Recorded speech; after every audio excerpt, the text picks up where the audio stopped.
We've been leaning on the white car pretty good the last couple weeks. We've done pretty well at a couple stick shift no prep events. And we're right in the middle of the heart of the schedule with our race program. And we got a lot of content we need to catch up on. Yesterday, we had a failure. Well,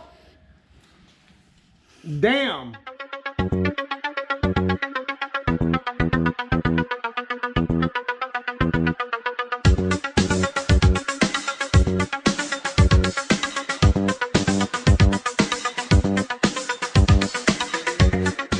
And that's racing. It is what it is. You clean up your mess and you move on. We've had this 363 together for about 4 years now. Lifted or pressurized the coolant or lifted the head about 4 years ago, about 22 pounds of boost. Had a wastegate failure. But I think the issues we had a couple years ago finally caught up to us.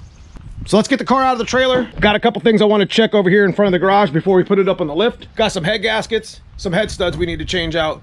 Hopefully that's the issue. So I did notice that the engine had been running pretty rough lately. Got a couple things I want to check.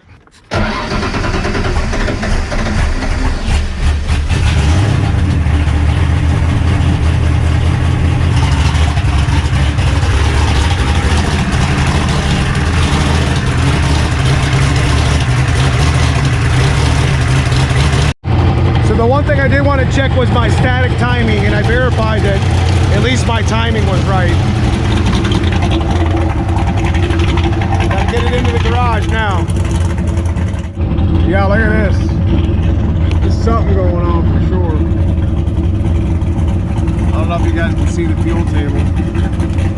I just got off the phone with my buddy Corey Binks, and he made a good suggestion that we pull the plugs and we run an actual compression check before we do anything. So I gotta put my foot to the floor, make sure the throttle body's open. We'll go through the numbers of the compression to make sure that we kind of have a little bit of data when we take the heads off of some of the cylinder holes we need to check.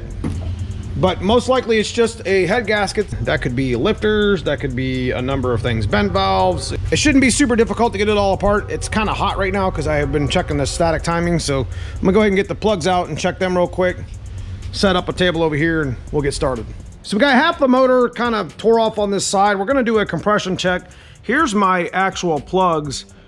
These are only a couple weeks old. You can see 3 and 4 look a little bit brown.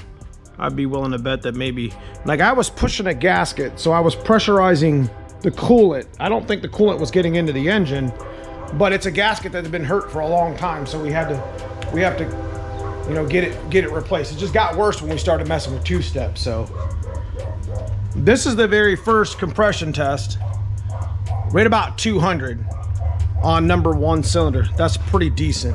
Yep, comm test number 2 shows almost identical 200. Pretty good compression on this side that I think has the lifted gasket at 3.4. It's 200, 200, 195, 190. All well within specs. So we're gonna move over to the other side and see what it looks like. With the compression checking out really well on the driver's side as well, I think our motor just needs a refresh on the top end. So we're gonna order up some new head studs from ARP, some Kinetic MLX gaskets, probably go ahead and change the link bar lifters while we're at it. Okay, so we're on day 2 of the teardown as we're getting ready to send these cylinder heads over to Kevin Cragen over at the machine shop. Dave Dalk's out of town, our normal guy that we have do our machine work, so tear them down, clean them up, and get them back to us as soon as possible. Cylinders look really good for the most part for being 4 years old. You know, this is a 363 stroker. For those that don't understand what this is an 8.2 deck, 302 based motor. This is a Ford Racing Boss block that I have. So basically it's a 347 with a big bore. This particular engine is 4.130, whereas a normal 363 would be like a 4.125 bore. So basically 125 thousandths bigger than a stock 302. But I've been running these head studs for a number of years, and I probably shouldn't have. I reused them several years ago. Me and Dave had decided to sell this engine many years ago when we built the 408 to fund something different, and that actually just never happened. I put it in a black car and it made some good power and I kept it. That's how things happen. We're gonna get the other cylinder head off. You know, not perfect. I don't have any bent valves, that's good. These are the old AFR heads that are been pretty much prone to lifting cylinder heads, but if you see here in the middle, you can see where, I mean, this gasket was literally walking all over this head, probably at about 15 pounds of boost. So one thing I wanted to show you that's interesting about E85 is look at the goo in the port, all in the valve. That's what happens. This is one of the side effects of running E85. You know, it's all like goo, it's like tar. One thing I did learn about the goo is gasoline dissipates this stuff pretty well. So running it through your system every so often is a good thing to do on a schedule. Plus you could run some Uplon, which is like a lubricant for the top end. That may just keep this stuff out of your motor. But we're gonna get these heads. Listen, we got a big race this weekend. Stick shift point series. It's the first race. Mickey Thompson sponsored, Tremec sponsored.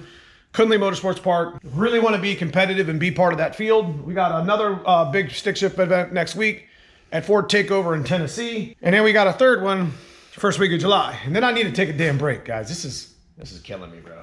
They finally made a stick shift change to NMRA stick shift shootout that I've been supporting the last year or so. It's finally went back to heads up. So, yeah. Well, damn. Here's my pressure from my coolant right here. This fucking cylinder, where that oil was coming from, it was coming straight out of the block, bro. This is that design that AFR did with the wormhole garbage. I think they revised this. This is dumb. But you can see it. This is where my pressure was. This is where my coolant was pressurizing. Probably here.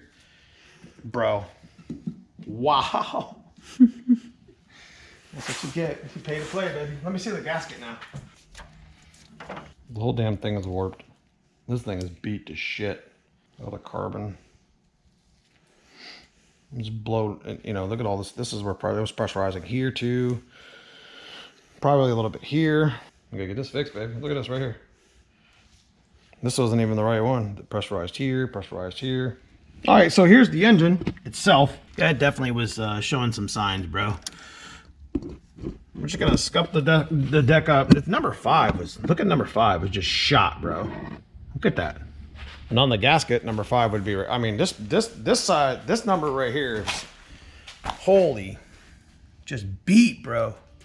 So we're just grinding over here in the shop. We're doing some surgery here on the white car that's much needed. These cylinder heads are old, but we're gonna try to reuse them. We ain't got time to be switching that stuff right now. We got 3 races in a row coming up, and then we're gonna take a little bit of break and work on the coupe. But you seen we did a compression check. Doesn't look bad at all. I mean, honestly, it's all well within spec, and it's got good compression, and still got a lot of life in that motor. I mean, when it's cold, we first started, it's about 60, 55 oil pressure.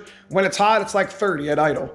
And I've been checking my logs for that stuff. All the way down the track, it's 64 pounds of PSI on oil, 64, 65 on fuel pressure. Motor's still happy. I'm just surprised I got as far as I did with those heads, and I really need to put a set of trick flows on, 230, 240s, do some high port stuff, but they probably won't fit my headers. We'll worry about that stuff another day. Let's get back on the road. We would be putting the 408 in if we had it here. Let's patch up what we got, go run some more laps, and then we'll finish the year out with some other stuff. You guys enjoy this sort of content we do here at the channel? Give me a thumbs up, subscribe if you haven't already, check out that join button for membership. I appreciate you guys watching. We're gonna keep grinding here. Sorry about not having a whole lot of content for you lately. I promise I'll catch up. See you soon.